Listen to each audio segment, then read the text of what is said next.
नमस्कार, आप देख रहे हैं ग्रैंड न्यूज नेटवर्क और मैं हूं आप सभी के साथ आयुषी। चलिए नजर डाल लेते हैं आज की हेडलाइंस की ओर। इस हेडलाइंस के प्रायोजक है doctor CV Raman university, be the change.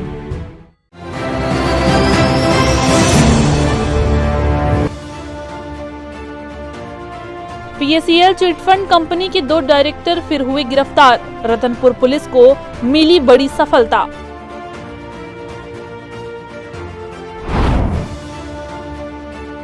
गर्मी तेज होते ही पानी की आने लगी समस्या।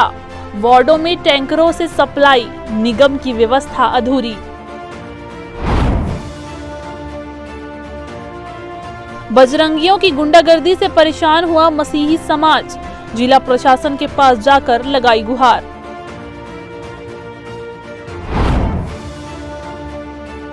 और बिजली ठेकेदारों ने घेरा संभागीय मुख्यालय तिफरा का कार्यालय। एस्टीमेट और भुगतान को लेकर दी चेतावनी।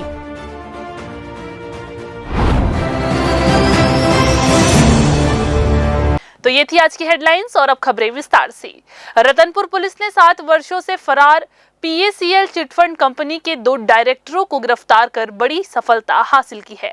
आरोपियों गुरमीत सिंह और सुभद्रो भट्टाचार्य पर पूरे भारत में अलग अलग स्थानों पर धोखाधड़ी के कई मामले दर्ज हैं। जी हां, आपको बता दें, पीएसीएल कंपनी ने देश भर के निवेशकों से 70,000 करोड़ रुपए जुटाने का दावा किया था, लेकिन रकम लौटाए बिना ही कंपनी के अधिकारी फरार हो गए थे।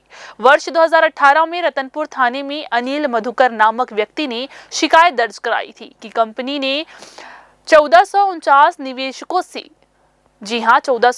निवेशकों से 42 करोड़ 78 लाख रुपए दोगुना करने का लालच देकर लिए थे, लेकिन वापस नहीं किया गया।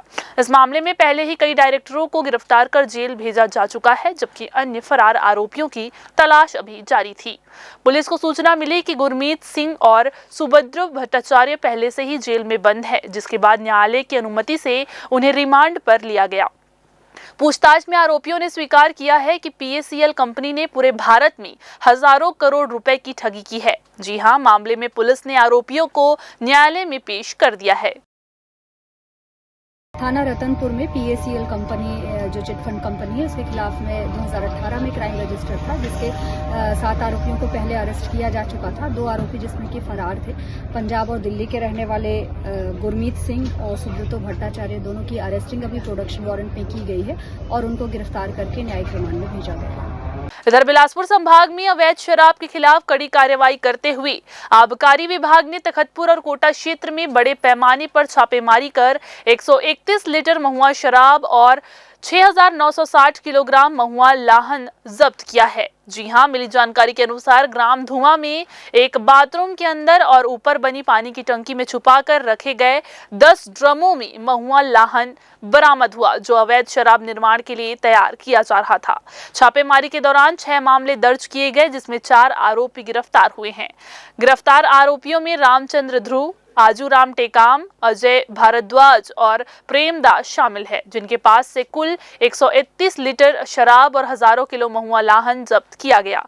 इसके अलावा ग्राम अमने और जंगल के पास से भी बड़ी मात्रा में अवैध शराब बरामद हुई है। अज्ञात आरोपियों की पहचान कर उनके विरुद्ध जांच अभी जारी है। पूरी कार्यवाही में सहायक जिला आबकारी अधिकारी कल्पना राठौर, आबकारी उप निरीक्षक धर्मेंद्र शुक्ला, नेतराम बंजारे, वेद प्रकाश नेताम और अन्य अधिकारियों ने अहम भूमिका निभाई है। इधर बिलासपुर में साइबर ठगों ने बिजली कनेक्शन काटने का डर दिखाकर महाधिवक्ता कार्यालय में कार्यरत निजी सचिव अविनाश चंद्रन के बैंक खाते से 54,000 रुपए उड़ा लिए। ठगों ने खुद को सीएसईबी अधिकारी बताकर फोन किया और कहा कि उनके रायपुर स्थित बंद मकान का बिजली मीटर अपडेट नहीं हुआ है। अगर तत्काल अपडेट नहीं कराया गया तो कनेक्शन काट दिया जाएगा। ठग की बातों में आकर पीड़ित ने लिंक पर क्लिक किया और ओटीपी शेयर कर दिया, जिसके बाद उनके खाते से राशि निकाल ली गई। पीड़ित को ठगी का एहसास तब हुआ जब बैंक से ट्रांजैक्शन का मैसेज आया। इसके बाद उन्होंने तत्काल चकरभाटा थाने में शिकायत दर्ज कराई। हालांकि उस समय खाते से कोई रकम नहीं कटी थी, इसलिए पुलिस ने शिकायत दर्ज नहीं की। अगले दिन 20 मार्च को जब दोबारा ओटीपी जनरेट हुआ और खाते में पैसे नहीं मिले, तब जाकर ठगी की पुष्टि हुई। अब पुलिस धोखाधड़ी का मामला दर्ज करके साइबर अपराधियों की तलाश शुरू कर चुकी है। महाधिवक्ता कार्यालय में निज सचिव के पद पर कार्यरत हैं प्रार्थी Avinash Chandran.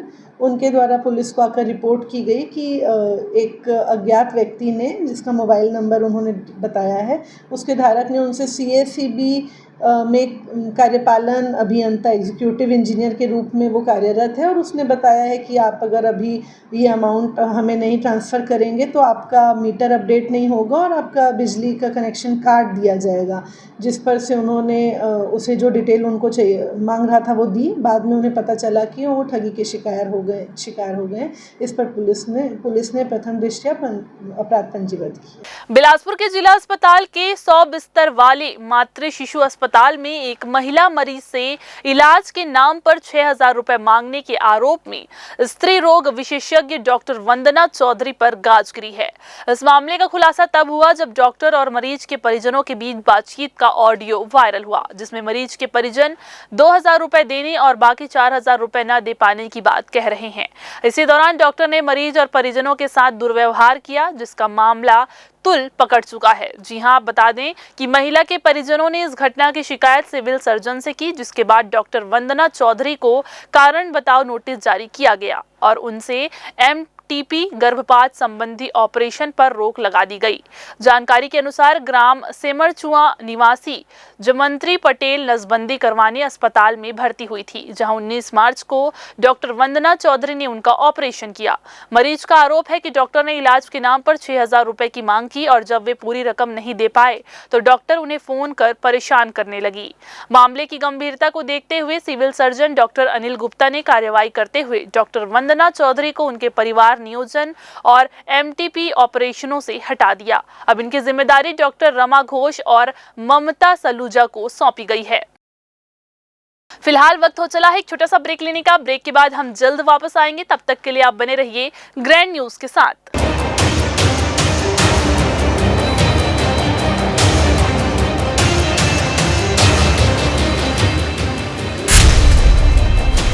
Dr. C.V. Raman University offers high-quality education to students, particularly those from difficult geographical areas of central India.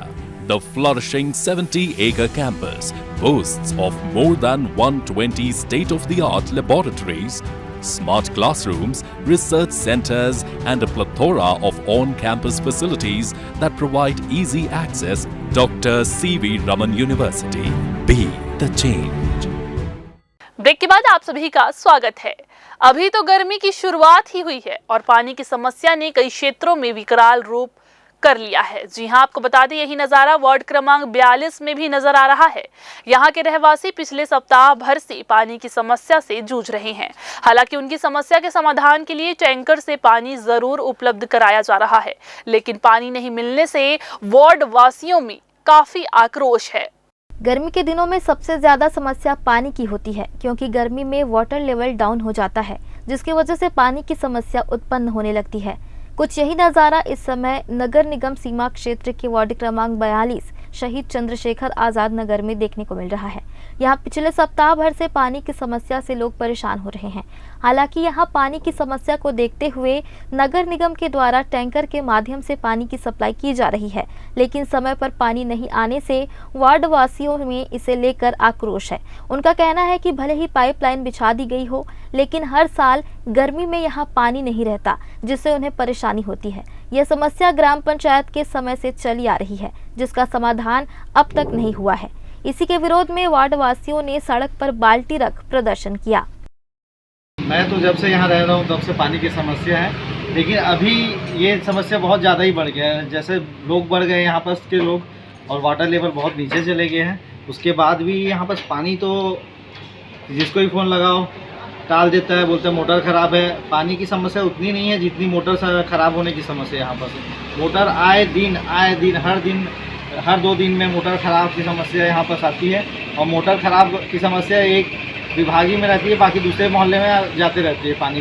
ये शिकायत आपने कभी किसी से की है? शिकायत लिखित में पार्षद महोदय से भी की है हमने, 2 बार की है। लिखित में, अगर लिखित में पत्र चाहिए तो लिखित में दे देंगे। और न्यूज़ वाले रूम से भी हम लोग 2-3 बार करवा चुके हैं, पोर्टल में भी इसको चलवा चुके हैं, लेकिन यहाँ पर पार्षद जी का एक भी ध्यान नहीं जाता है, ना ही निगम का यहाँ पर कोई ध्यान नहीं है। ठीक, ये हर साल यही स्थिति रहती है। कई बार शासन को, नगर निगमों को, अभी तो नगर निगम हो गया, पहले ग्राम पंचायत है, तो ये कलेक्टर को, इनको सबको अवगत करा देते हैं। जमा करा है, पानी काफ़ी समस्या रहती है, इसलिए यहाँ व्यवस्थित किया जाए। यहाँ पर एक जो तालाब है, हमने प्रपोजल बनाकर दिया था उस समय पंचायत भी, क्षेत्रीय विधायक लोगों को, उनको भी, कि इसमें नदी से पानी तालाब को भर दिया जाए तो वाटर लेवल थोड़ा आसपास के जो गर्मी के दिनों में जो नीचे चला जाता है, तो वो बोरों में पानी सीधे शुरू आ जाएगा, पानी खोला जाएगा, तो वो नहीं हो, इसके तरफ से कभी शासन ने नहीं दिया। जबकि मैंने ये सब भी लिखित में शासन को अवगत कराया था, और इसके लिए टैंकरों की भी व्यवस्था किया जाए, और हर वार्ड, मतलब मोहल्ले में, मतलब वार्डों में पानी की व्यवस्था किया जाए, जिससे काफ़ी लोगों को राहत मिलेगी।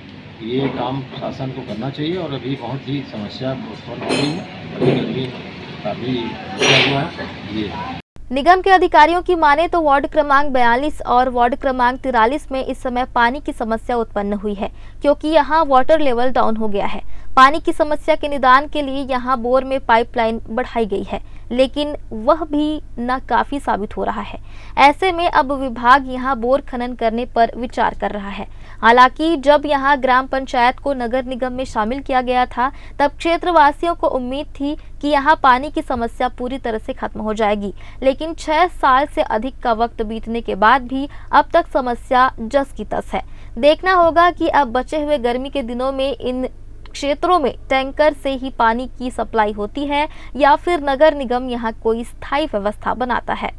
ग्रैंड न्यूज के लिए कैमरामैन राहुल ठाकुर के साथ आलोक अग्रवाल की रिपोर्ट। इधर बिलासपुर रेलवे स्टेशन में यात्रियों की भीड़ लगातार बढ़ रही है। खासकर ग्रामीण क्षेत्रों से आने वाले यात्री अभी भी काउंटर से ही टिकट लेना पसंद करते हैं। हालांकि रेलवे द्वारा डिजिटल माध्यम को बढ़ावा देने के लिए यूटीएस ऑनलाइन मोबाइल ऐप के जरिए लोगों को जानकारी दी जा रही है। रेलवे का कहना है कि ऐप के जरिए टिकट खरीदने वाले यात्रियों की संख्या 20% तक बढ़ गई है, लेकिन स्टेशन पर तस्वीर इसके उलट है। बहुत से यात्री अब भी काउंटर पर लाइन लगाकर टिकट लेते हैं। इतना ही नहीं, यात्रियों को और भी कई दिक्कतों का सामना करना पड़ रहा है। स्टेशन के टिकट काउंटर के आसपास अव्यवस्था है। गेट नंबर 3 के बंद होने के बाद गेट नंबर 1 के पास बनाए गए टिकट काउंटर पर भीड़ बहुत ज्यादा रहती है। उसके बावजूद यहाँ सुविधाएं नहीं हैं। सबसे बड़ी समस्या आवारा कुत्तों की है, जो टिकट काउंटर के आसपास घूमते हुए नजर आते हैं। बिलासपुर रेलवे स्टेशन पर बढ़ती भीड़ और अव्यवस्था से यात्रियों को परेशानियां हो रही है। अब देखना ये होगा कि रेलवे प्रशासन इस ओर ध्यान देता भी है या नहीं। इधर छत्तीसगढ़ उच्च न्यायालय के आसपास के गांव धमनी, कड़ार, सेवार और चकरभाटा में शिक्षा के अधिकार के तहत 24 गरीब बच्चों ने प्राइवेट स्कूल में दाखिला लिया था। वे पहले से 8वीं कक्षा तक पढ़ रहे थे, लेकिन अचानक प्रबंधन ने नए शैक्षणिक सत्र 2025-26 से स्कूल बंद करने का निर्णय लिया, जिससे इन बच्चों की पढ़ाई पर संकट खड़ा हो गया है। ग्रामीण क्षेत्रों में कोई अन्य प्राइवेट स्कूल नहीं है जहां वे आगे की शिक्षा ग्रहण कर सके। परेशान अभिभावकों ने कलेक्टर से मुलाकात कर बच्चों को दूसरे विद्यालय में प्रवेश दिलाने की मांग की है। अभिभावक सुरेश कैवर्त ने बताया कि स्कूल के अचानक बंद होने से बच्चों का भविष्य अंधकारमय हो गया है। वहीं सोनम पाटिल ने कहा कि जिन परिवारों में अधिक बच्चे हैं, उनके लिए प्राइवेट स्कूल की फीस भरना मुश्किल है। वे चाहते हैं कि बच्चों को किसी अन्य निजी विद्यालय में प्रवेश मिले ताकि उनकी शिक्षा बाधित ना हो। परेशानी है ना भैया, प्राइवेट स्कूल में पढ़ाना, मतलब हमारे तो 2 बच्चे हैं, जिनके 4 बच्चे, उनको तो बहुत प्रॉब्लम जाएगी ना। अब किसी एक बच्चे का आरटी में हुआ है, उसके बाद वो स्कूल बंद हो गया है, तो हमारे बच्चों को कोई दूसरा प्राइवेट स्कूल मिले। हमारे बच्चे जो है आरटी के अंतर्गत में शिक्षा अध्ययनरत थे और सेंट एंडी स्कूल में पढ़ रहे थे, और स्कूल अचानक से बंद हो गए हैं सर, और हमारे बच्चे का भविष्य अंधकार में है। इसी बात को लेकर के जिला कलेक्टर महोदय से हम लोग मुलाकात किए हैं, और हम चाहते हैं कि महोदय जी हमारे बच्चे के आगे पढ़ाई के लिए व्यवस्था करें। हम लोग को सूचना जारी किया था ग्रुप के माध्यम से कि हमारे यहाँ बच्चे कमी होने के कारण हमारी स्कूल की आर्थिक स्थिति कम है करके जनवरी माह में हमको सूचना दे दिए थे, और अपने बच्चे के आगे पढ़ाई के लिए आगे की स्कूल व्यवस्था करने करके हमको प्रिंसिपल के माध्यम से जानकारी दिए थे। उन्होंने कहा है कि हमारे स्कूल में बच्चे की उपस्थिति कम होने के कारण स्टाफ को पेमेंट देने में समस्या हो रही है। साल भर से इस समस्या से हम लोग जूझ रहे हैं।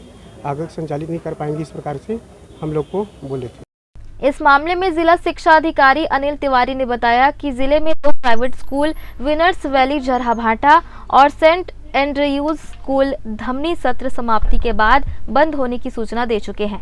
प्रशासन ने स्कूल प्रबंधन से बात कर विद्यालय को किसी अन्य समूह को सौंपकर संचालित करने का आग्रह किया, लेकिन स्कूलों ने विभिन्न कारणों का हवाला देते हुए असमर्थता जताई है।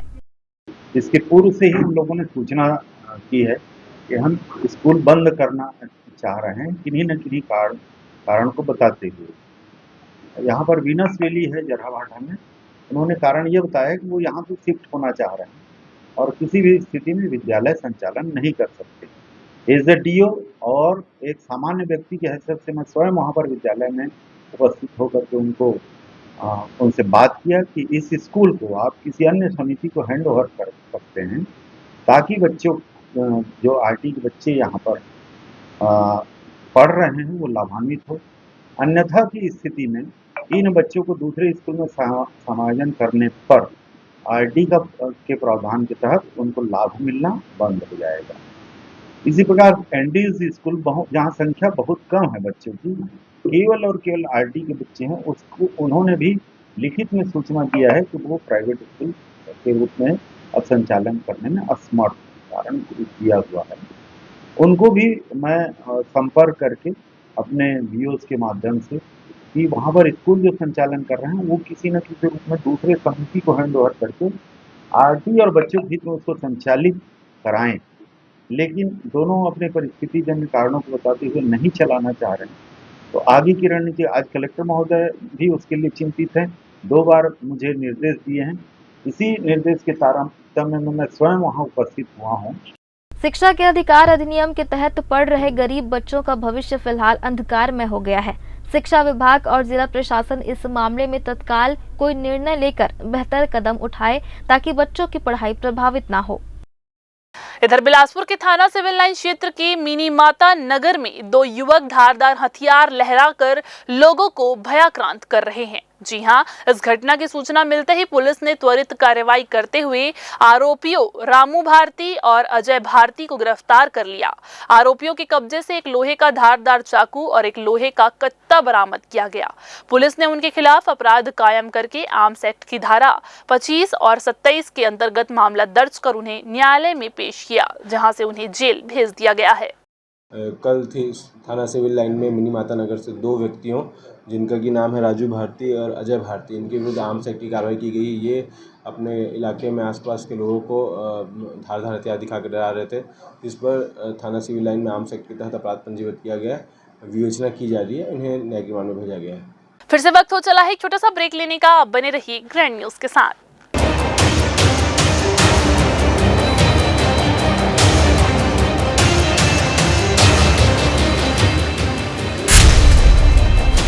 Dr. C.V. Raman University offers high-quality education to students, particularly those from difficult geographical areas of Central India.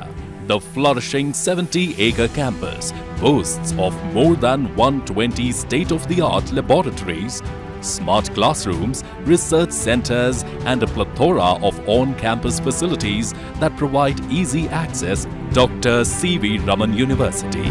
Be the change. Break के बाद आप सभी का एक बार फिर से स्वागत है। बिलासपुर के कुटीपारा मोपका क्षेत्र में रविवार सुबह 11 बजे मसीही समाज की नियमित प्रार्थना सभा के दौरान हंगामा तब हो गया जब बजरंग दल के कार्यकर्ताओं, जिनमें राम सिंह ठाकुर समेत कई लोग शामिल थे, ने धर्मांतरण का आरोप लगाते हुए सभा में बाधा डाल दी। आरोप है कि इन लोगों ने पास्टर मनोज सामुएल और अन्य श्रद्धालुओं के साथ मारपीट की, महिलाओं और बच्चियों के साथ अभद्रता की और युवाओं को धमकाया। घटना के बाद मौके पर पहुंची पुलिस ने शांति बनाए रखने के लिए पास्टर समेत अन्य लोगों को सरकंडा थाना ले जाकर बयान दर्ज किया और बाद में उन्हें जमानत पर रिहा कर दिया। समुदाय का कहना है कि वे पिछले 3 वर्षों से उसी स्थान पर शांतिपूर्वक आराधना कर रहे हैं और किसी भी तरह का गैर कानूनी कार्य नहीं कर रहे हैं। उन्होंने कलेक्टर से सुरक्षा सुनिश्चित करने और जब्त किए गए सीसीटीवी रिकॉर्डर को वापस करने की मांग की है ताकि मामले की निष्पक्ष जांच हो सके। जी हां, आपको बता दें, पास्टर मनोज सामुएल ने कहा कि मसीही समाज बेहद ही शांत स्वभाव के और मददगार होते हैं। इस वजह से कोई भी पीड़ित जब उनको प्रार्थना करवाने को कहते हैं तो वे प्रभु यीशु के सामने प्रार्थना करते हैं और पीड़ित व्यक्ति को सत्य का मार्ग दिखाते हैं। कल हम मोपका कुटीपारा में प्रार्थना कर रहे थे और अचानक घर पे और 11 बजे जो है अचानक बजरंग दल वालों ने हम पर अटैक कर दिया। हमारी बहनों के साथ अभद्र व्यवहार किया, उनको गालियां दी गई। जिसको हम प्रार्थना और सहयोग करते हैं उसको लोग धर्म परिवर्तन का नाम देते हैं। किसी का प्रार्थना करने से किसी का धर्म परिवर्तन नहीं होता। कोई बाइबिल पढ़ लेता है तो कोई धर्म परिवर्तन नहीं होता है। यदि कोई जो है आराधना में शामिल हो गया तो वो धर्म परिवर्तन नहीं होता है। मसीहों पर इस प्रकार से जो झूठे आरोप लगाया जाए है, हम इसका घोर निंदा करते हैं और शासन से हम जो है सहयोग की अपेक्षा करते हैं। इधर 1 महीने तक चलने वाले रमजान महीने में रोजा और जूझ कर इबादत करने का अंतिम दौर शुरू हो गया है। इस महीने विश्व भर में मुस्लिम समुदाय के लोग रोजा रखकर इबादत करते हैं। मुस्लिमों का ये रोजा उन लोगों को समर्पित है जिन्हें भूख प्यास से तड़पते और 2 वक्त की रोटी के लिए धूप में तपते हुए देखा जाता है। दिन भर रोजा रखने के बाद शाम को इफ्तार किया जाता है। जी हाँ, आपको बता दें, रोजेदारों को इफ्तार करना सवाब यानी कि पुण्य का काम माना जाता है, इसलिए जगह जगह इफ्तार की दावतें चल रही है। रविवार को तालापारा के रमजानी बाबा मैदान में उसकी राजा कमेटी के द्वारा इफ्तार पार्टी का आयोजन किया गया, जिसमें महापौर पूजा विधानी, अशोक विधानी, अल्पसंख्यक मोर्चा के सैयद मकबूल अली सहित आसपास के तमाम रोजेदार इस पार्टी में शामिल हुए। कमेटी के द्वारा सभी को बैठाकर इफ्तारी कराई गई। इसकी राजा कमेटी में हम रोजा खोलने के लिए 22वां रोजा में आए हैं। आज रोजा का इफ्तार करने आए हैं और यहाँ के सभी राजा कमेटी को मैं हार्दिक बधाई देती हूँ जो 22 दिन से रोजा रखे जो है निर्जल और अन्न को सबको त्याग के जो है थूक भी ना घुटते हुए गला को सुखा के जो है जिस तरीके से पूरा श्रद्धा के साथ अपना परिवार के साथ इस देश के लिए और प्रदेश के लिए और बिलासपुर शहर के लिए सभी के लिए मैं भी उनसे बधाई देती हूं और कामना करती हूं कि ईश्वर के जितने करीब होते हैं इस समय जो है रोजा रखे जो है पूरी श्रद्धा के साथ। उसकी रजा कमेटी की जानिब से रोजा इफ्तार का प्रोग्राम रखा गया है। इस रोजा इफ्तार के आयोजन में हमारे तालापारा रमजानी बाबा के आसपास के बहुत सारे मुसलमान भाइयों के साथ साथ दूसरे धर्म के लोगों ने भी हिस्सा लिया। ये बहुत ही अच्छी बात है कि रोजा इफ्तार का ऐसे आयोजन में हम सब मिलकर रोजा रखते हैं और साथ में इफ्तार करते हैं। मोदी जी की जो सोच है सबका साथ सबका विकास, उसको लेकर हम चल रहे हैं और रोजा आयोजन का जो प्रोग्राम हुआ है और इसमें इतने सारे लोग जो आए हैं ये इस बात का प्रमाण है कि भारत में जो है सभी लोग धर्म के लोग मिलजुल कर साथ रह रहे हैं और साथ अपने धार्मिक आयोजन कर रहे हैं। आज उसकी रोजा कमेटी की तरफ से रोजा इफ्तार का कार्यक्रम रखा गया था जिसमें से हमारे बिलासपुर शहर के महापौर श्रीमती पूजा विधानी जी आई हुई थी रोजा इफ्तार में जो कि अभी वापस गए हैं वो। इधर बिलासपुर के सिम्स मेडिकल कॉलेज में विश्व टीबी दिवस के अवसर पर जागरूकता बढ़ाने के लिए विभिन्न कार्यक्रमों का आयोजन किया गया। सिम्स ऑडिटोरियम में आयोजित सेमिनार में डीन डॉक्टर रमणेश मूर्ति, अधीक्षक डॉक्टर लखन सिंह, वरिष्ठ चिकित्सकों और मेडिकल स्टाफ ने हिस्सा लिया और टीबी मुक्त भारत अभियान के तहत किए जा रहे प्रयासों पर विस्तार से चर्चा की। विशेषज्ञों ने बताया कि क्षय रोग टीबी से छुटकारा पाने के लिए समय पर जांच, सही उपचार और लोगों में जागरूकता जरूरी है। सरकारी योजनाओं जैसे राष्ट्रीय क्षय अनुमूलन कार्यक्रम और निक्षय पोषण योजना की जानकारी दी गई, जिससे मरीजों को मुफ्त दवा और आर्थिक सहायता मिलती है। जागरूकता बढ़ाने के लिए एमबीबीएस विद्यार्थियों ने रंगोली प्रतियोगिता में भाग लिया, जिसमें उन्होंने टीबी की रोकथाम और इलाज से जुड़े संदेशों को कलात्मक रूप से दर्शाया। जी हां, आपको बता दें, सिम्स प्रबंधन ने मरीजों को बेहतर सुविधाएं देने का आश्वासन देते हुए कहा कि इस तरह के कार्यक्रम समाज में सकारात्मक प्रभाव डालते हैं और युवाओं की भागीदारी से टीबी उन्मूलन अभियान को और ज्यादा गति मिलेगी। गर्व का विषय है कि अपने सामाजिक सरोकार के रूप में हेल्थ केयर वर्कर्स, जो RNTCP प्रोग्राम पुराना चलता था और अभी NTP हो गया, उसके अंतर्गत वे गांव को गोद लेके जागरूकता और दवाई अपने सामने खिलाना और ज़रूरत पड़ने पर उनकी माइक्रोस्कोपी जांच, जो खखार की जांच, या फिर उनके एक्सरे करवाना, या उनके बड़े जांच जो सिम्स में उपलब्ध है सीबी नाट के रूप में, ये सब के लिए गोद लेके वे उन्हें अपने साथ लेके आते हैं। इस प्रकार इस प्रभावी क्रियान्वयन से हम निश्चित रूप से उसके उन्मूलन की ओर बढ़ रहे हैं। बिलासपुर के मोपका में रविवार को एक समाज के लोगों द्वारा आयोजित प्रार्थना सभा पर विश्व हिंदू परिषद और बजरंग दल के कार्यकर्ताओं ने धर्मांतरण का आरोप लगाकर जमकर हंगामा किया, जिसके बाद पुलिस ने मौके पर पहुंचकर 7 लोगों को गिरफ्तार कर लिया। मोपका सहायता केंद्र प्रभारी संजीव सिंह ठाकुर के मुताबिक कुटीपारा इलाके में कुछ घरों में ये सभा चल रही थी, जिसकी जानकारी मिलते ही हिंदू संगठन के कार्यकर्ता वहां पहुंचे और धर्मांतरण कराने का आरोप लगाते हुए विरोध प्रदर्शन करने लगे।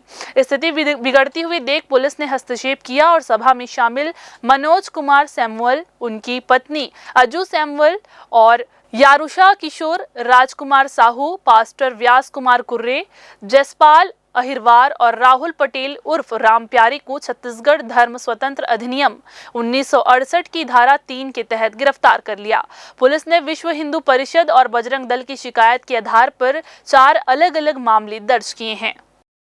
मामला ये है कि मोपका कुटीपारा जो क्षेत्र है वहाँ पे ईसाई संप्रदाय के कुछ लोगों के द्वारा घरों में प्रार्थना सभा का आयोजन किया गया था। धर्मांतरण के संबंध में पता करने पर ऐसा कोई तथ्य तो पाया नहीं गया, लेकिन फिर भी वहाँ पे जो विश्व हिंदू परिषद के सदस्य आए हुए थे और बजरंग दल के जो सदस्य आए हुए थे उनके द्वारा जो शिकायत की गई है उसके आधार पे 7 लोगों के खिलाफ आपराधिक मामला दर्ज किया गया है, जो कि जाँच की परमिशन नहीं था, इसी वजह से उसमें प्रथम सूचना पत्र दर्ज की गई है। फिर से वक्त हो चला है छोटा सा ब्रेक लेने का। ब्रेक के बाद हम जल्द हाजिर होंगे, आप बने रहिए ग्रैंड न्यूज के साथ।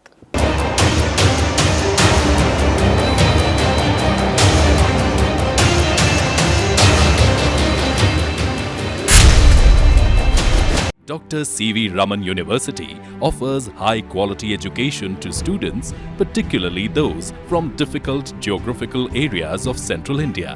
The flourishing 70-acre campus boasts of more than 120 state-of-the-art laboratories, smart classrooms, research centers, and a plethora of on-campus facilities that provide easy access. Dr. C.V. Raman University. Be the change. Break के बाद आप सभी का एक बार फिर से स्वागत है। बिलासपुर, पेंड्रा और मुंगेली जिले के विद्युत ठेकेदारों ने सोमवार को अपनी विभिन्न मांगों को लेकर तिफरा में चीफ इंजीनियर कार्यालय का घेराव कर दिया। इस दौरान ठेकेदारों ने बताया कि पिछले 1 साल से बिजली विभाग के अधिकारियों के द्वारा न तो काम का एस्टीमेट बनाया जा रहा है और न ही हो चुके कार्यों का भुगतान किया जा रहा है। पिछले 1 साल से हर ठेकेदार लगभग 30 से 35 लाख रुपए का बिजली विभाग में कार्य करके बैठा है। ऐसे तकरीबन 50 ठेकेदार हैं जिसके 50 करोड़ से अधिक की राशि यहां अटकी हुई है। लगातार बिजली विभाग के अधिकारियों से चर्चा करने के बाद इस दिशा में पहल नहीं होने पर सोमवार को बिजली ठेकेदारों ने चीफ इंजीनियर कार्यालय का घेराव करते हुए तालाबंदी कर दी। बड़ी संख्या में पहुंचे ठेकेदारों ने समस्या के समाधान की मांग रखी। लगातार आश्वासन के बाद भी अधिकारी अपनी मनमानी कर रहे हैं। भुगतान नहीं होने से उनकी आर्थिक स्थिति खराब हो रही है। ऐसे में जल्द से जल्द उनका भुगतान किया जाए।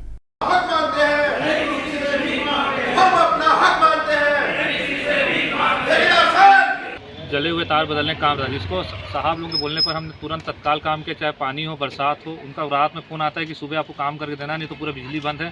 हम समय समय पर उनका काम किए, लेकिन जब हम बिल लगा रहे हैं, एस्टीमेट बनाने बोल रहे हैं, तो वो काम हमारा हो नहीं रहा। यहाँ से 3 वर्षों से हमारा बिल रुका हुआ है। तो ठेकेदार कब तक अपने जेब से पैसा लगा के यह काम करते रहेगा? कितने लगभग ये राशि अटकी होगी आप लोगों के यहाँ? सभी ठेकेदार का 30 से 35 लाख रुपये रुका है। यहाँ कम से कम 50 ठेकेदार हैं, तो कम से कम 50 करोड़ का काम के यहाँ रुका हुआ है, जिसमें बिलासपुर डिवीज़न, मुंगेली डिवीज़न और पेंड्रा रोड डिवीज़न, तो तीनों ठेकेदार तीनों जगह के यहाँ विभाग के आए हुए हैं। सी साहब के चैम्बर में गेट में हमने ताला बंद किया था, जिससे वो बाहर निकल कर हमको आश्वासन दिए।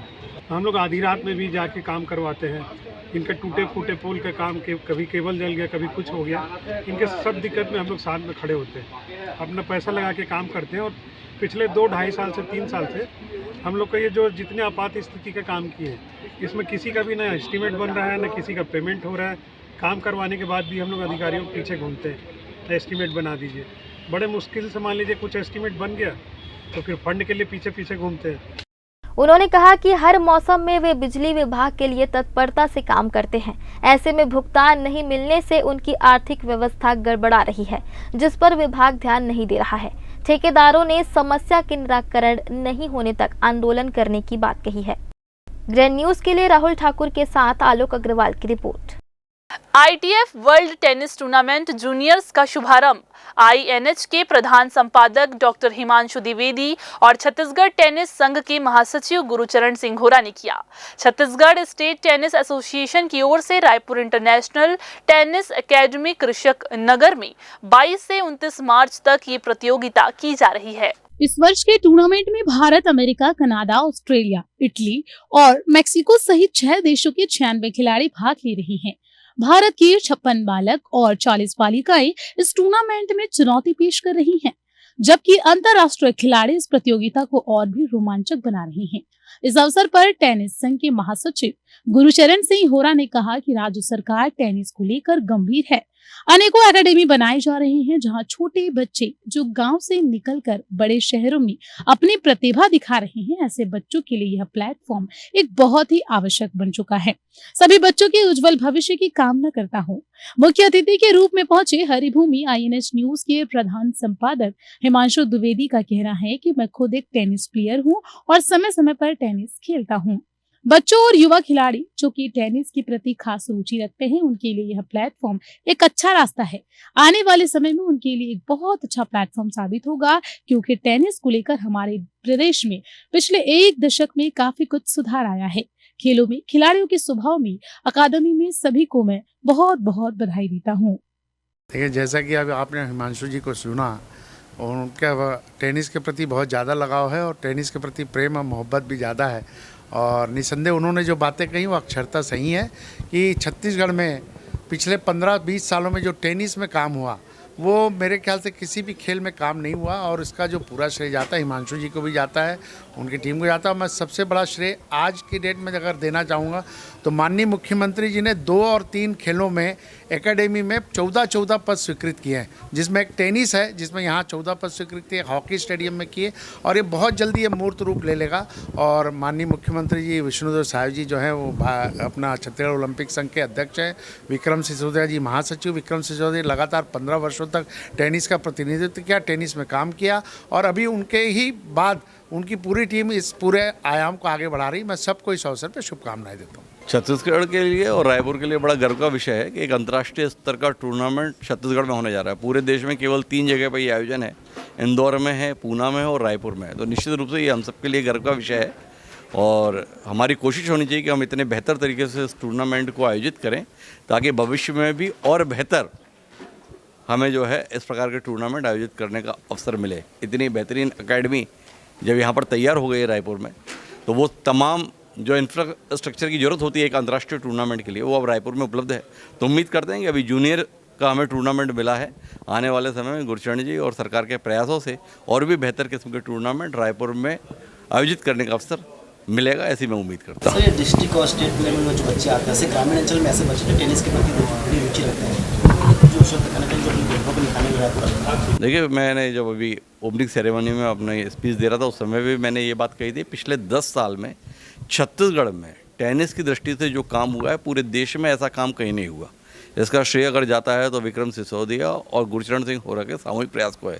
लगभग हर जिले में अब टेनिस का कोर्ट हो गया। तो पहले राज्य के स्तर पर 2 या 4 कोर्ट होते थे, अमूमन अफसरों के बच्चों के खेलने के लिए टेनिस हुआ करता था, पर अब एक आम बच्चा भी टेनिस खेलने के लिए छोटी छोटी जगहों पर अपने आप को कोर्ट को उपलब्ध पा रहा है। तो अब हम जिले तक पहुंच गए, उम्मीद करते हैं ये प्रयास आगे ब्लॉक तक पहुंचेगा, ब्लॉक के बाद गांव तक पहुंचेगा। तो जब बच्चों की रुचि होगी तो उस अनुसार चीज़ें भी होंगी। उम्मीद करते हैं कि इस खेल के प्रति और बेहतर इंफ्रास्ट्रक्चर आने वाले समय में हमें देखने को मिलेगा। बिलासपुर में भी केंद्र सरकार की महत्वपूर्ण भारतमाला परियोजना अधर में है। जी हां, आपको बता दें, बटांकन विवाद में यहां भी प्रोजेक्ट अटका हुआ है। बताया जा रहा है कि बटांकन प्रक्रिया में पारदर्शिता नहीं होने के साथ अनियमितता की शिकायत है। मामला कमिश्नर कोर्ट में विचाराधीन है। केंद्र सरकार की महत्वपूर्ण भारतमाला प्रोजेक्ट के तहत बिलासपुर से उर्गा तक 70 किलोमीटर नेशनल हाईवे का निर्माण होना है। 1520 करोड़ की लागत से इस बिलासपुर उर्गा NH 130A परियोजना पर वर्ष 2022 में काम शुरू हुआ। जून 2025 प्रोजेक्ट पूर्ण करने की डेडलाइन तय की गई, लेकिन यहां भी बटांकन विवाद में प्रोजेक्ट अटक गया।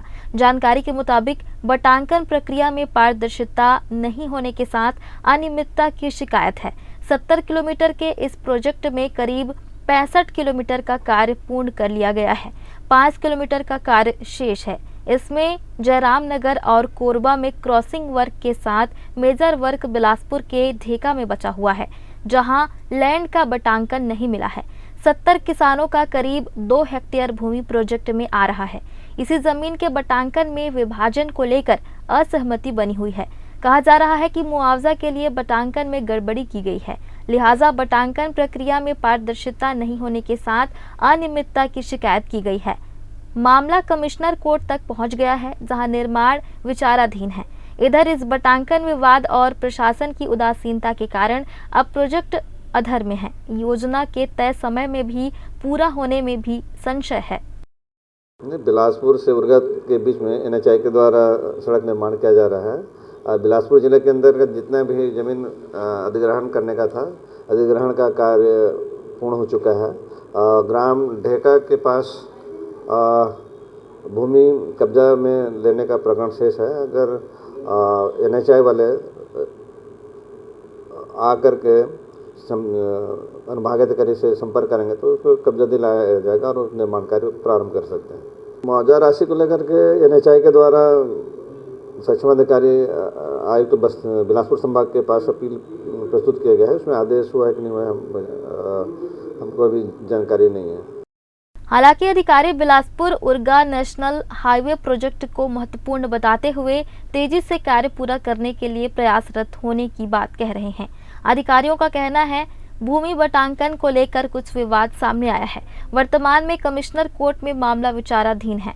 प्रशासन की कोशिश है जल्द से जल्द समाधान निकले ताकि प्रोजेक्ट को तय समय सीमा में पूरा किया जा सके।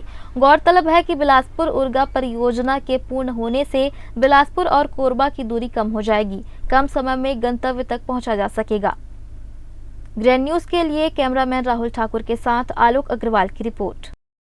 खेलो इंडिया के तहत बिलासपुर के बेहतरीन स्टेडियम में चल रहे martial arts wushu national league स्पर्धा में देश भर से 260 महिला खिलाड़ी जुटी हुई हैं। जी हां, आपको बता दें कि फेडरेशन के पदाधिकारियों ने बताया कि विशु का फेडरेशन कप बिलासपुर में 23 से 27 मार्च तक आयोजित है, जिसमें देश भर से 500 से ज्यादा वरिष्ठ खिलाड़ी भाग ले रहे हैं। इस खेल को लेकर देश की सरकार प्रोत्साहन दे रही है। अब तक इसकी राष्ट्रीय स्तर पर 3 केंद्र अरुणाचल प्रदेश, पटियाला और मणिपुर में बनाए गए हैं। वर्ष 2006 से 2023 तक एशियन गेम्स में भारतीय खिलाड़ियों ने वुशु स्पर्धाओं में मजबूत खेल प्रदर्शन किया है। विश्व स्तर पर वरिष्ठ वर्ग में 5वां और जूनियर वर्ग में भारत की पोजीशन 3रे स्थान पर है। खिलाड़ी सैन्य क्षेत्र में सेवाएं दे रहे हैं। अगले साल जापान में होने वाले एशियन गेम्स में वुशु का भारतीय दल जाने कई ऐसे आयोजनों से अपनी तैयारी कर रहा है। ऐसे में यह प्रतियोगिता इन खिलाड़ियों के लिए अंतर्राष्ट्रीय स्तर पर अपनी पहचान स्थापित करने के लिए एक बेहतर अवसर माना जा रहा है। साई की योजना है स्पोर्ट अथॉरिटी ऑफ इंडिया, जिसका विंग है खेलो इंडिया, उसके तरफ से पूरे देश भर में ताइक्वांडो सिटी लीग का आयोजन चल रहा है, जिसमें छत्तीसगढ़ ताइक्वांडो संघ को छत्तीसगढ़ राज्य को 5 लीग करने का अवसर मिला था, जिसमें अंतिम लीग हम लोग बिलासपुर की न्यायधानी में कर रहे हैं, जिसमें आज सबसे ज़्यादा बच्चे 180 बच्चे जूनियर वर्ग और सीनियर वर्ग की लड़कियां इसमें खेल रही हैं और ये लड़कियों के लिए यह सिटी लीग का आयोजन किया गया था। और आगे चल के इसमें जो अच्छे बच्चे होंगे उनको खेलो इंडिया में शामिल करने का अवसर मिलेगा। आत्मरक्षा के लिए बहुत ज़रूरी है, सेल्फ डिफेंस बहुत अच्छा होता है। और जैसे बाहर कहीं जा रहे हैं टूर में या फिर कहीं रास्ते में ही जा रहे हैं तो कोई लड़के छेड़ नहीं सकते। इन सारी चीज़ों के लिए आत्मरक्षा बहुत ज़रूरी है। ताइक्वांडो सेल्फ डिफेंस बहुत ज़रूरी है महिलाओं के लिए। मैं इस खेल में नेशनल खेली हुई हूँ और अभी तो मेरा खेल बचा हुआ है तो मैं भी खेलूँगी। ये खेल ताइक्वांडो जो कि आत्मरक्षा, शरीर की स्वस्थता के लिए बहुत ज़्यादा ज़रूरी है और लड़कियों के लिए तो आज की डेट में बहुत ज़रूरी है कि आप ज़माने को देख सकते हैं कि बहुत सी खतरनाक चीज़ें ज़माने में फैल रही हैं, तो इसके लिए आत्मरक्षा के लिए लड़कियों के लिए तो बहुत ज़्यादा उचित है। और आज खेल में प्रतिभागी बहुत बिलासपुर से बाहर से आए हुए हैं। माउंट लिट्रा स्कूल जो उसलापुर में मौजूद है, आज यहाँ पे अस्मिता का खेल हम लोगों ने आयोजित किया ताइक्वांडो का, जिसमें बाहर से प्रतिभागी आए और मेडल लेके बहुत ज़्यादा गौरवान्वित भी हुए हैं। और बच्चियों को हम आगे भी प्रतियोगिताओं में आगे बढ़ाने के लिए पूरी कटिबद्धता रखते हैं। फिर से वक्त हो चला है एक छोटा सा ब्रेक लेने का। ब्रेक के बाद हम फिर से हाजिर होंगे। आप बने रहिए ग्रैंड न्यूज़ के साथ।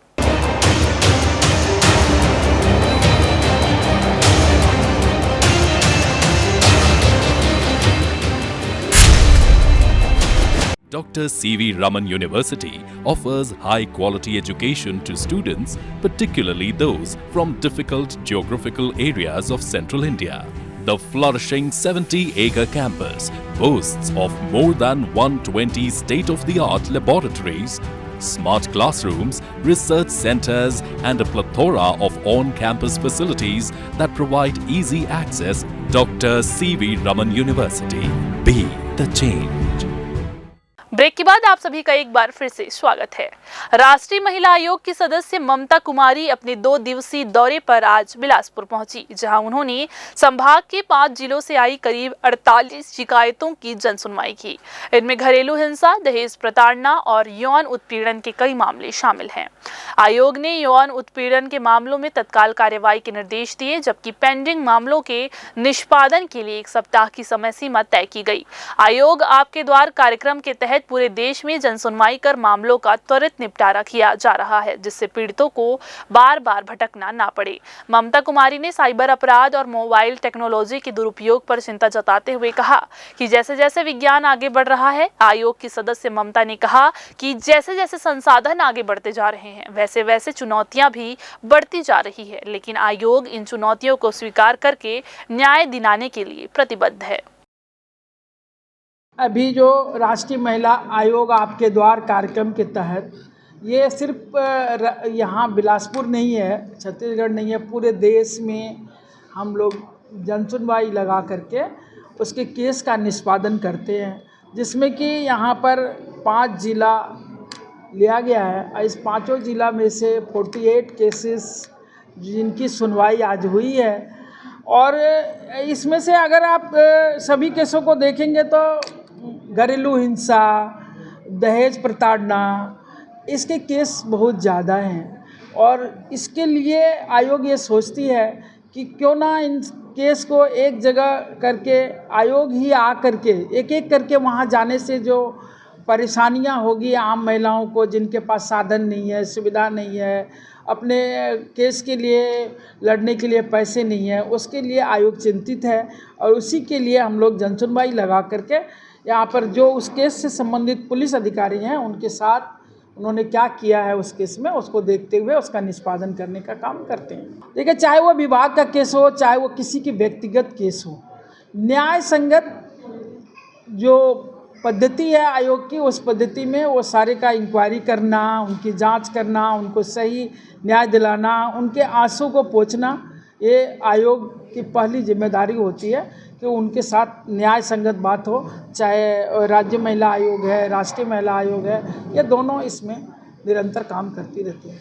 अभी आप देखेंगे, पहला तो सबसे सुंदर हमारे प्रधानमंत्री जी का जो 1 स्टॉप सेंटर का जो संरचना है, वहाँ ही उनके आदि महिलाओं की बातें सुन ली जाती है और वहाँ से भी निष्पादन होता है।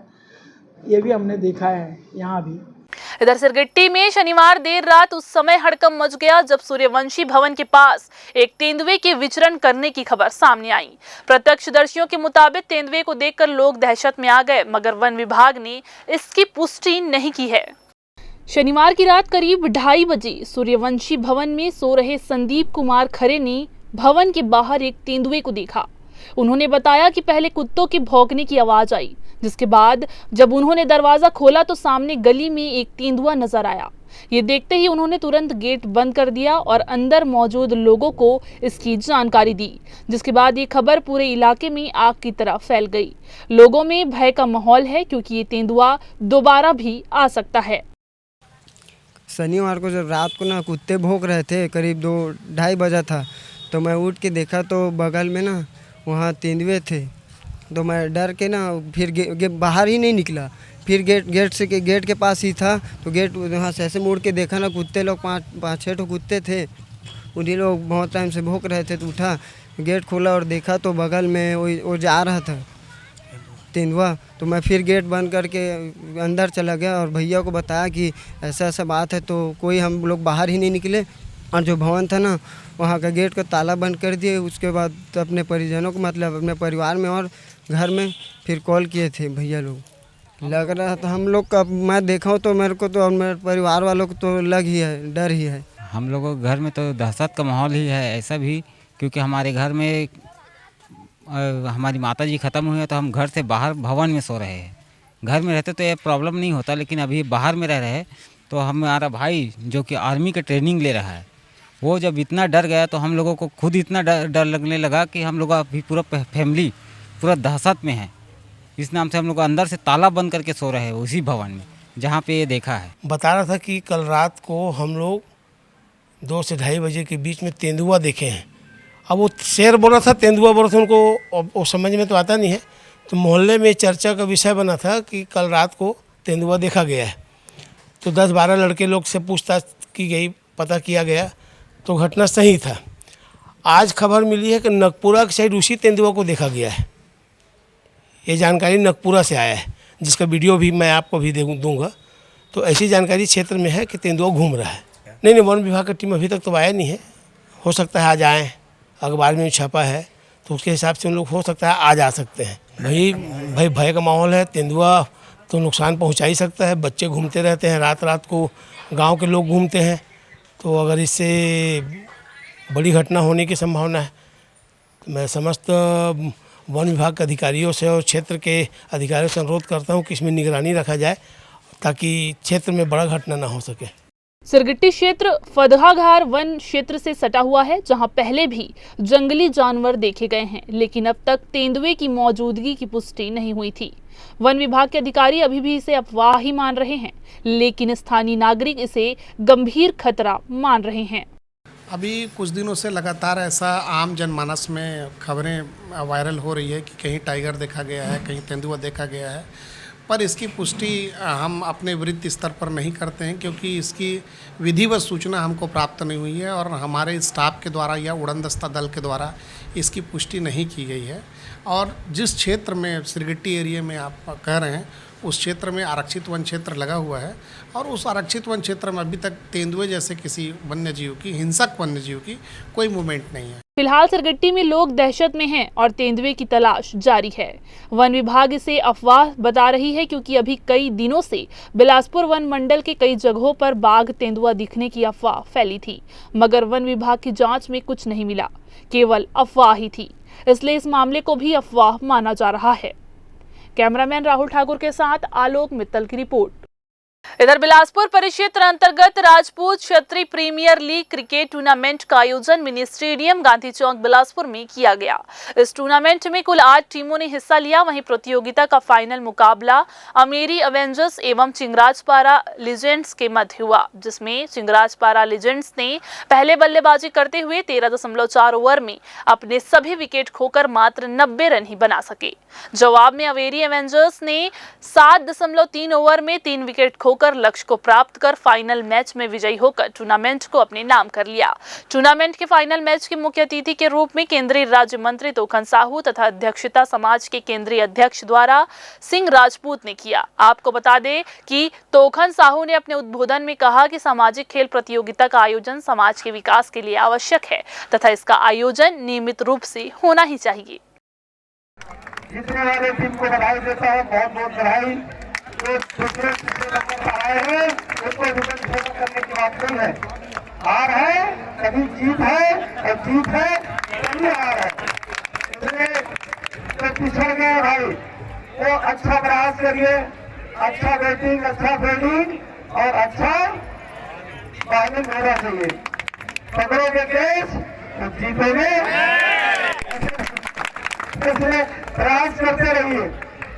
जीतना तो निश्चित है, इसलिए प्रयास में कोई कमी नहीं होना चाहिए। तो मैं आप सबको बधाई देता हूँ। एक जमाने में कहा जाता था कि पढ़ोगे लिखोगे तो पढ़ोगे नवाब, और खेलोगे कूदोगे तो करोगे खराब, ऐसा कहा जाता था। लेकिन आज के दिन में खेल के माध्यम से हम अपने जीवन को संवार सकते हैं। खेल और पढ़ाई दोनों जरूरी है। रामनवमी व हनुमान जी के जन्मोत्सव की पूर्व संध्या पर भव्य शोभा यात्रा और देवकी नंदन चौक पर मंची कार्यक्रम की तैयारी बैठक आयोजित की गई। 11 अप्रैल 2025 को श्री हनुमान जी जन्मोत्सव की पूर्व संध्या में रेलवे मैदान से शोभा यात्रा निकाली जाएगी, जो गांधी चौक, सदर बाजार, गोल बाजार होते हुए देवकी नंदन चौक पहुंचेगी। वहां शाम 8 बजे से मंची कार्यक्रम का आयोजन होगा। देवकी नंदन चौक में दोपहर 12 बजे से रामायण गान, राम नाम जप, हनुमान चालीसा और सुंदरकांड का पाठ लगातार शाम 8 बजे तक चलेगा। आपको बता दें, बैठक में रेवती यादव को महिला जिला अध्यक्ष मनोनीत किया गया। उन्होंने विश्वास दिलाया है कि वे शिवसेना के उद्देश्यों को पूरी मेहनत और लगन से पूरा करेंगी। सभी राम भक्तों और हनुमान भक्तों से इस भव्य शोभा यात्रा में शामिल होकर कार्यक्रम को सफल बनाने की अपील की गई है। छत्तीसगढ़ शिवसेना बिलासपुर जिला इकाई की बैठक रखा गया था, जिसमें आज महिला सेना से श्रीमती रेवती यादव जी को बिलासपुर जिला अध्यक्ष के पद पर नियुक्त करने का अनुशंसा करता हूँ। आज मुझे शिवसेना परिवार की ओर से जिलाध्यक्ष के महिला जिलाध्यक्ष के रूप में घोषित किए हैं और मैं आप सभी शिवसेना सैनिक भाइयों से, परिवार वालों से बहुत आभार व्यक्त करती हूँ और मैं अपने पद को लेकर अपने कार्य में ईमानदारी पूर्वक सब बनाऊंगी। रामनवमी तैयारी के लिए बैठक हुई थी, 11 अप्रैल को बिलासपुर में निकलेगी, जिसकी तैयारी पूर्ण हो चुकी है। रेलवे पंडाल, सदर बाजार और देवकी नंदन चौक तक पहुंचेगी ये रैली। आप सभी शहरवासियों से निवेदन है कि आप लोग भी शोभा यात्रा में बढ़ चढ़कर हिस्सा लें।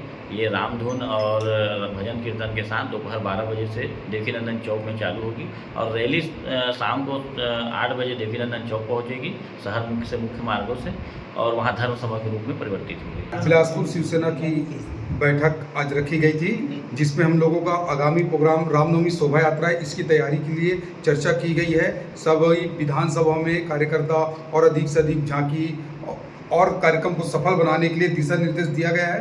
इसी कड़ी में आज बिलासपुर की महापौर प्रत्याशी शिवसेना की रही रेवती यादव जी को सभी के सर्वसहमति से बिलासपुर जिले के महिला सेना के जिला अध्यक्ष पद पर नियुक्त किया गया है।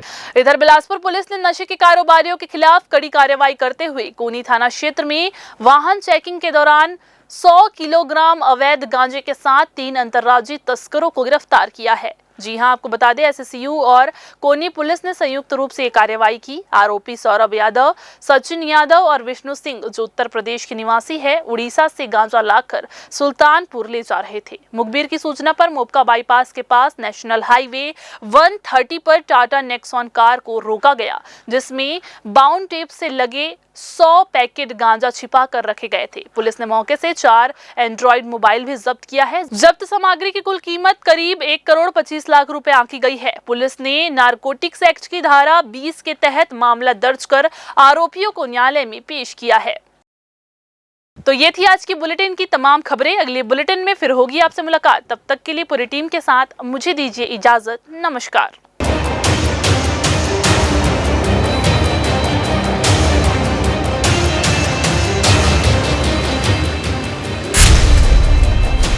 Dr. C.V. Raman University offers high-quality education to students, particularly those from difficult geographical areas of Central India. The flourishing 70-acre campus boasts of more than 120 state-of-the-art laboratories, smart classrooms, research centers, and a plethora of on-campus facilities that provide easy access. Dr. C.V. Raman University. Be the change.